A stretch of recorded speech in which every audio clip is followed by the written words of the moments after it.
আসসালামু আলাইকুম, সবাই কেমন আছেন? আমি প্রতিদিনের মতন এখন কফি অ্যাড করব। আজকে আমি লাতে অ্যাড করব। কালকে আমি ক্যাপাচিনো ভিডিও দিচ্ছি, আজকে আমি লাতে অ্যাড করব।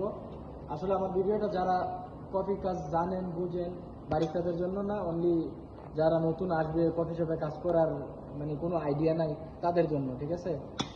তো প্রথমত আমি এখানে ডাবল শট এসপ্রেসো নিয়ে নিব।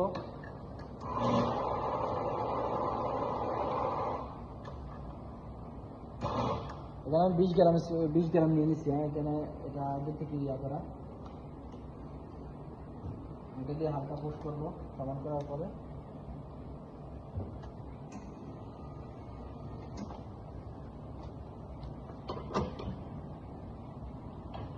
এটা হচ্ছে আমাদের দোকানের লাতে কাপ। এটা কোনো দোকানে একটু সাইজ বড় হতে পারে, একটু ছোট হতে পারে, এরকম এক এক ধরনের এক এক রকম।